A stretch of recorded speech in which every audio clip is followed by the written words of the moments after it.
O sol nascia dourado sobre os campos verdes de São Jerônimo das Águas Claras, um vilarejo escondido entre montanhas e riachos cristalinos. Ali, cada amanhecer tinha cheiro de terra molhada e café coado na hora. Era onde morava Rosa, uma jovem, do 28 anos, pele morena queimada de sol, mãos marcadas por linha e agulha. Era a costureira mais talentosa da região. Humilde, calada, mas com um brilho nos olhos que nem o tempo nem a pobreza conseguiam apagar.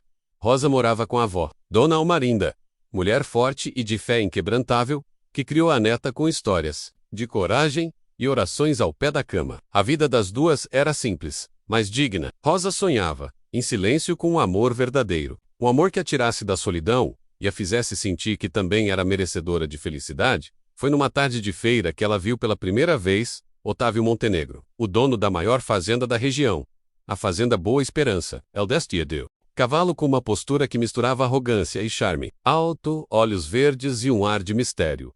Otávio era o tipo de homem que atraía olhares e mexia com os corações. Rosa, escondida atrás da barraca de tecidos, sentiu o peito bater mais forte. Nos dias seguintes, Otávio começou a aparecer com frequência na vila. Dizia que queria consertar umas roupas antigas da mãe falecida e procurava Rosa para o serviço. Mas não era difícil perceber que o interesse dele ia além das costuras. Ele elogiava o trabalho dela, levava flores do campo, e certa vez, até recitou um trecho de poesia que sua mãe lhe ensinara. Rosa, relutante no início, se rendeu à gentileza do fazendeiro. A vila começou a falar. As línguas afiadas do povo não perdoaram. Ela se acha demais para querer o patrão, diziam. Vai acabar sofrendo. Homem de terra grande não casa com moça da vila. Rosa escutava, calada, enquanto o coração se dividia entre o medo e a esperança. Certa noite, sob a luz do lampião, Otávio lhe disse: Rosa, eu nunca conheci alguém como você. Quero que a gente se conheça melhor, sem pressa, mas de verdade. Aquelas palavras, ditas com ternura, foram o suficiente para Rosa acreditar. Pela primeira vez na vida, ela se permitiu sonhar com um futuro diferente, mas o destino é caprichoso. Na festa de São João, Rosa foi convidada por Otávio para dançar. Era a primeira vez que ele a levava em público. Todos os olhares estavam sobre eles. As mulheres da alta sociedade rural cochichavam, e os homens olhavam com desdém. Foi quando Estela, filha do prefeito e pretendente declarada de Otávio, se aproximou com um sorriso venenoso. Rosa, você é tão corajosa, deve ser difícil sustentar esse romance de conto de fadas costurando vestido, né? Vai casar no terreiro ou no varal? Todos ao redor riram. Rosa sentiu o rosto arder, o coração apertar. Otávio permaneceu em silêncio. Não a defendeu. Apenas baixou os olhos. Aquilo partiu Rosa por dentro. Voltou para casa com as lágrimas engolidas e a alma ferida. Dona Almerinda a esperava como sempre, com chá de erva cidreira e um conselho. Quem se cala diante da humilhação alheia, filha, não merece teu amor.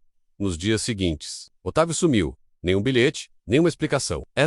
E junto com ele, começaram a surgir rumores. Otávio estaria noivo de Estela, por conveniência política e financeira. Rosa desabou. Sentiu-se usada, enganada, desprezada. Mas algo dentro dela, uma intuição antiga, dizia que aquela história não estava completa. Havia algo mais. Algo que Otávio escondia menos e que poderia mudar tudo. Dias se passaram desde a humilhação na festa de São João. Rosa tentava, a cada ponto de costura, remendar também seu coração. As palavras afiadas de Estela ecoavam em sua mente, mas o que mais a machucava era o silêncio de Otávio. Por que ele sumiu? Por que não a defendeu? Mas a vida na roça não espera por dores de amor. O campo exige. A chuva vinha forte naquele mês e a produção de hortaliças da vila ameaçava. Rosa dividia seus dias entre costuras, ajudando a avó na pequena horta e tentando esquecer aquele que a fez acreditar no impossível. Foi então que uma visitante inesperada apareceu à sua porta. Joana, uma antiga empregada da fazenda Boa Esperança, agora afastada por motivos de saúde, uma mulher simples, de olhos vivos, que sempre teve carinho por Rosa. Preciso te mostrar uma coisa, menina, mas tem que prometer que vai guardar segredo, disse ela. Olhando em volta antes de entrar, Joana tirou de dentro da bolsa surrada um caderno de capa marrom, com o nome Otávio Autor Montenegro escrito à mão. Achei isso escondido no fundo de uma gaveta no quarto que ele usava para escrever. Tava quase jogando fora, mas alguma coisa me disse para guardar. Rosa folheou, com mãos trêmulas. Ali havia cartas nunca enviadas, anotações sobre negócios da fazenda, mas o que mais chamou atenção foram as páginas dedicadas à história de sua família. Otávio escrevia sobre o pai, o homem severo que controlava tudo com mãos de ferro, e sobre um segredo antigo: Otávio era, na verdade, filho ilegítimo, fruto de um caso do fazendeiro com uma mulher da vila, que morreu no parto. Cresceu escondido, registrado como filho da esposa legítima, mas sempre tratado como intruso pelos Irpas. Herdou a fazenda após a morte do pai, porque era o mais responsável, mas era odiado pela elite rural, considerado sangue sujo por trás das cortinas do poder. Por isso ele sumiu. Rosa. Estavam pressionando ele. O casamento com Estela é parte de um acordo para manter o controle da fazenda e limpar a mancha no nome. Querem que ele se case com ela e entre para a política. Rosa fechou o caderno, o coração em chamas. Aquilo explicava muita coisa, mas não o mais importante. Por que ele não confiou nela? Por que não contou a verdade? Joana segurou suas mãos com firmeza. Ele te ama, Rosa, mas tem medo. Medo de te arrastar para o mesmo destino. E medo de perder tudo, inclusive você. Naquela noite, Rosa não dormiu. A imagem de Otávio, dividido entre amor e dever, misturava-se com o som da chuva no telhado. Ela não sabia se perdoava-se e afrontava, ou se esquecia de vez. Mas no fundo, uma semente de esperança voltava a brotar. No dia seguinte, a vila foi sacudida por uma notícia inesperada. Otávio estava vendendo parte das terras da fazenda Boa Esperança, um movimento que ninguém entendeu. Ele nunca venderia aquelas terras, dizia o povo. Rosa soube pela boca de Joana que ele estava tentando se livrar do acordo com Estela e o pai dela, o prefeito. A venda das terras era para quitar uma dívida que o prendia ao casamento arranjado. Era a última tentativa dele de tomar o controle da própria vida. Mas Estela não aceitaria isso tão fácil. Nem o prefeito. Rosa percebeu que uma guerra estava prestes a estourar, e que ela, querendo ou não, era peça central nesse jogo. Antes do dormir, foi até a horta, acendeu uma vela aos pés da cruz de madeira, onde a avó fazia suas preces, e disse em voz alta: se esse amor for mentira, que se apague da minha alma. Mas se for verdade, me dá coragem, meu Deus, porque eu vou lutar. No vilarejo de São Jerônimo das Águas Claras, os ventos sopravam como presságios. A notícia da venda de terras da fazenda Boa Esperança caiu como bomba nas rodas de conversa. Alguns diziam que Otávio estava falido, outros que havia perdido o juízo por causa de uma mulher da vila menos Rosa. A pressão sobre Otávio aumentava. O prefeito Norberto Poi do Estela exigia o cumprimento do acordo. Casamento em troca da liberação da escritura das terras que prendiam a fazenda em uma hipoteca oculta. Era chantagem pura, amarrada por anos de poder e favores. Otávio, por sua vez, enfrentava a maior batalha da vida. Tentava romper com o passado que não escolheu e proteger o futuro que desejava. Só havia uma forma de escapar: vender as terras, manos protetivas, quitar a dívida e cortar os laços com a família Montenegro e os poderosos da região. Mas o tempo corria. O casamento com Estela estava marcado para dali a 2 semanas. E Rosa, ao saber disso, sentiu o sangue ferver. Não por ciúme, mas por dignidade. Foi até a fazenda Boa Esperança. Não pediu licença. Entrou com a cabeça erguida, os olhos em brasa. Encontrou Otávio no estábulo, alimentando os cavalos, como se fugisse do próprio destino. Você vai mesmo casar com ela? Perguntou. Firme. Otávio abaixou a cabeça. A voz saiu trêmula. Se eu não fizer isso, perco tudo. Perco a fazenda. Perco meu nome. E se fizer, perde a si mesmo, e me perde. Otávio a olhou pela primeira vez com dor verdadeira nos olhos. Tentou se aproximar, mas Rosa recuou. Eu não quero o que você tem, Otávio.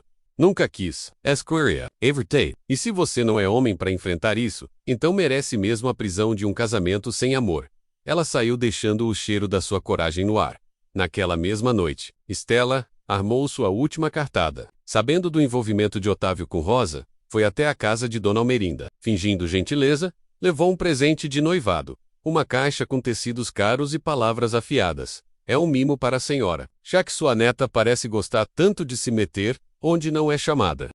Dona Almerinda não perdeu a elegância. Agradeceu, mas recusou. Minha neta tem o que o dinheiro da senhora não compra. Dignidade. E se Deus quiser, vai sair dessa história de cabeça erguida. A caixa foi devolvida. Mas horas depois, um incêndio misterioso destruiu parte da horta de Rosa e Almerinda. Fogo posto, com certeza. Ninguém viu quem foi, mas todos sabiam de onde viera a ordem. O povo da vila se revoltou. Pela primeira vez, começaram a tomar o lado de Rosa. A história do caderno de Otávio vazou. Joana contou a verdade para outras ex-empregadas, que espalharam a versão real dos fatos. O fazendeiro era vítima de um sistema corrupto e de um passado que não escolheu.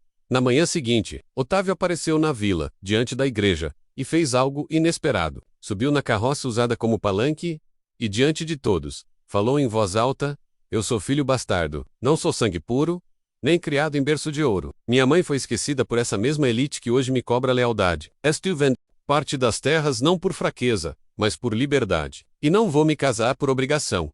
O povo aplaudiu. Estela, ao saber do discurso, enlouqueceu. Mandou o pai pressionar os compradores das terras para desistirem da compra. Tentaram sufocar Otávio por todos os lados, mas o que eles não sabiam é que Rosa havia enviado uma carta ao advogado Romeu, amigo da família Montenegro que morava na cidade grande e que guardava documentos antigos da sucessão da fazenda. Romeu respondeu confirmando algo surpreendente. Otávio era, sim, o legítimo herdeiro da fazenda por testamento secreto deixado pelo pai. A hipoteca era uma fraude, assinada pelo irmão mais velho em conluio com o prefeito A.R. McHugh. Otávio precisava. Rosa entregou a carta nas mãos dele sem dizer nada. Só o olhou nos olhos e disse: "A verdade liberta. Agora faça valer."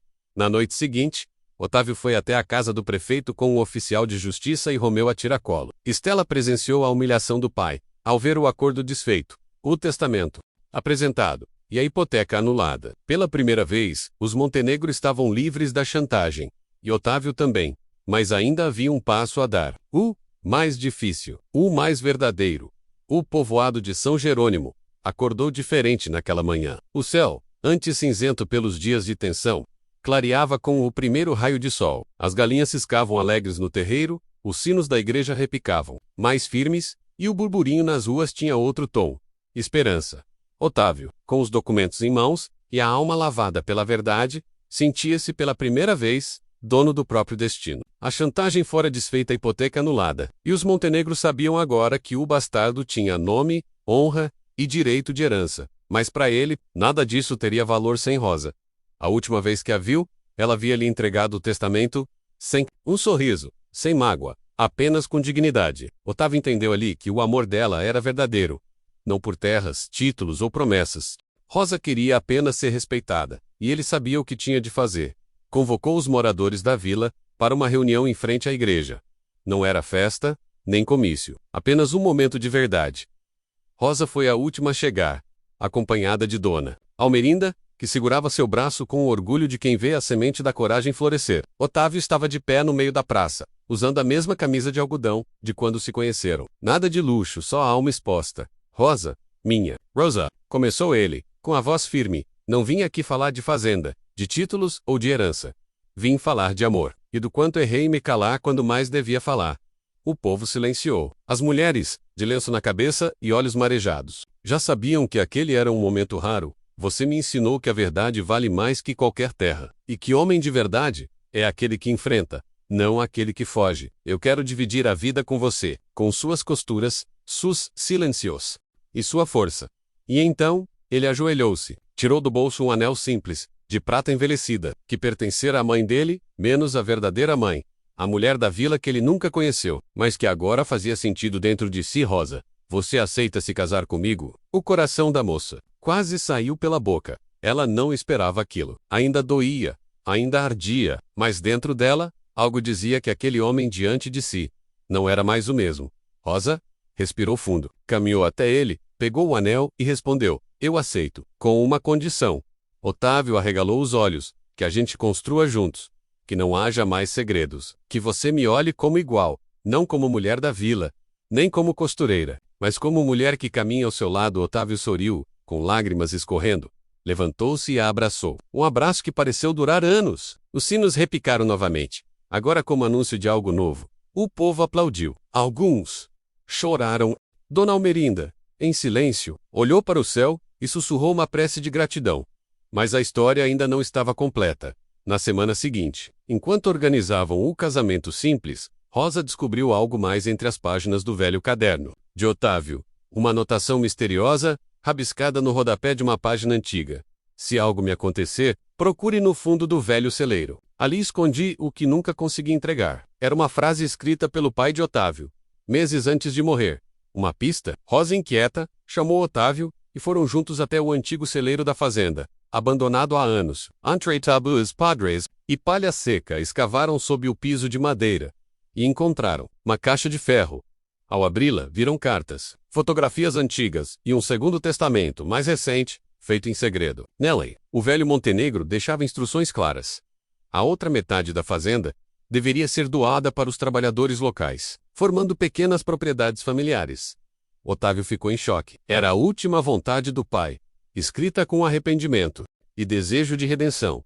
Rosa olhou nos olhos. O que vai fazer? Otávio fechou a caixa, respirou fundo e respondeu: o que é certo? O sol raiava forte no céu de São Jerônimo, mas ali, no coração da fazenda Boa Esperança, uma sombra antiga se dissipava. A caixa de ferro descoberta por Otávio e Rosa trazia mais do que um testamento. Trazia a semente de uma revolução silenciosa, o sonho enterrado de um homem que, no fim da vida, reconheceu os erros de uma linhagem de opressão. O novo documento era claro. Metade da fazenda deveria ser dividida entre os trabalhadores mais antigos, aqueles que ajudaram a erguer cada palmo de terra, pequenos lotes, para que cada um tivesse sua própria roça, sua liberdade, seu nome em um pedaço de chão. Otávio ficou noites sem dormir. A decisão não era fácil. Abrir mão de terras era abrir mão de poder, mas também era abraçar um novo começo, honrar o sangue e suor de tantas gerações esquecidas. Foi Rosa quem, mais uma vez, mostrou o caminho. A terra não é de quem a possui, Otávio. É de quem a ama, de quem a faz viver. Você pode fazer história. Repetirá os erros dela. Na semana seguinte, Otávio convocou uma assembleia debaixo da velha mangueira, no terreiro da fazenda. Ali estavam seus empregados, antigos meeiros, filhos de ex-trabalhadores, e até alguns vizinhos curiosos. Rosa ao seu lado, firme como sempre, com voz segura. Ele anunciou: esta terra me foi deixada por um pai que nunca me reconheceu por inteiro. Mas antes de morrer, ele percebeu que não se planta justiça em solo de ganância. Por isso, com a bênção do que foi deixado escrito, eu vou cumprir a vontade dele. E mais, vou dobrar o número de lotes. Metade da fazenda será dividida entre vocês, terra para plantar, criar, viver com dignidade.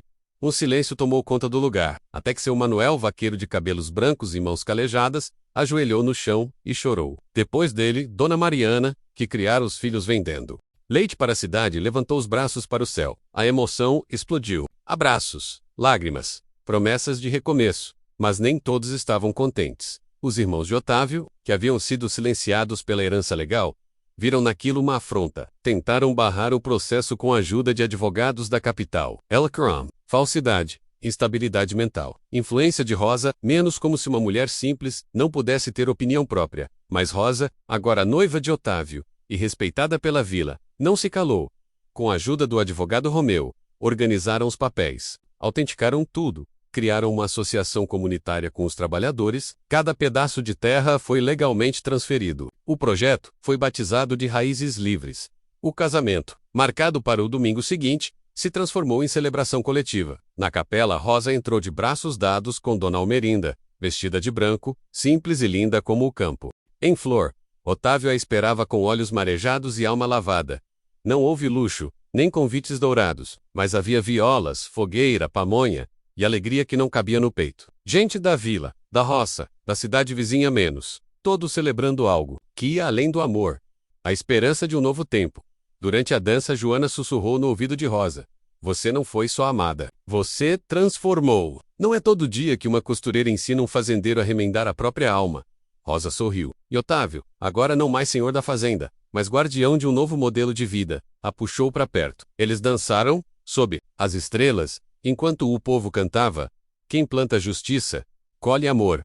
E onde há verdade, o coração tem valor. Mas mesmo com o coração em festa, Rosa sentia que havia algo mais por vir. Algo ainda não revelado, escondido entre as raízes. Uma última peça desse quebra-cabeça de emoções, e ela estava prestes a descobrir. A lua cheia iluminava o céu de São Jerônimo como uma bênção silenciosa. A fazenda, agora compartilhada, pulsava com novos ritmos, menos crianças correndo pelos terreiros, famílias construindo suas casas. E a terra, enfim, respondendo ao carinho de quem a cultivava com as próprias mãos. Rosa e Otávio, recém-casados, iniciavam a vida juntos numa casa simples, construída ao lado da antiga sede da fazenda. A vida a dois começava com pouco luxo, mas com fartura de respeito e companheirismo. Mas havia algo que ainda inquietava Rosa. A caixa de ferro, com seus documentos antigos e cartas, parecia esconder mais do que já haviam encontrado. Entre os papéis, havia uma carta com data muito anterior ao testamento, datada de 1973, escrita pela mãe biológica de Otávio Maria das Doras. Meu filho querido, se um dia essa carta chegar até você, é porque alguém teve coragem de quebrar o silêncio. Fui forçada a me afastar, a esconder nossa verdade. Mas você precisa saber, você não está sozinho no mundo. Você tem um irmão. Ele foi entregue a outra família, por ordem do coronel, para esconder a vergonha. Está registrado com outro nome. Seu nome verdadeiro é Bento. Rosa leu e releu aquela carta com o coração acelerado. Nunca haviam falado de outro herdeiro. Otávio, ao saber, ficou atônito. Um irmão, vivo, e talvez aqui por perto. Otávio, essa carta estava com teu pai. Se ele guardou, é porque sabia. E se calou. Começaram então uma investigação discreta. Com a ajuda de Romeu, procuraram registros de adoção informal. Nomes de crianças entregues a outras famílias na década de 70. O nome, Bento, aparecia ligado a uma família de agricultores, do sertão do Maranhão, que migraram para São Jerônimo, em meados dos anos 90. Era o nome que Rosa conhecia. Bento dos Santos, o ferreiro da vila. Um homem calado, de poucas palavras, mãos fortes como aço, e olhos verdes idênticos aos de Otávio. No dia da revelação, Rosa preparou um encontro no terreiro da antiga Casa Grande. Chamou Bento, com a desculpa de consertar uma peça de arado. Quando ele chegou, Otávio já o esperava, com a carta nas mãos. Bento, eu preciso te contar uma coisa, e preciso que você leia isso. Bento pegou o papel com desconfiança. Conforme lia, seus olhos foram se enchendo d'água. Sentou-se em silêncio, olhando o nada. O passado desabando sobre seus ombros. Eu sempre soube que não era filho de sangue de meus pais, disse, com voz embargada. Mas nunca imaginei que... Otávio se aproximou e colocou a mão no ombro dele. Eu também cresci sem saber quem era de verdade. Fui rejeitado pela metade da minha família. Mas agora sei, a gente não é metade de nada. A gente é inteiro. E se você quiser, esse pedaço de terra também é seu. Bento chorou. Não de tristeza, mas do alívio. Rosa os observava com o coração cheio. Havia ajudado a costurar não só um amor, mas também uma família. Uma história reescrita com coragem. Dias depois, um novo lote foi demarcado para Bento. Não por obrigação legal, mas por justiça emocional. Ele aceitou, com humildade, e continuou seu ofício como ferreiro, agora com mais propósito.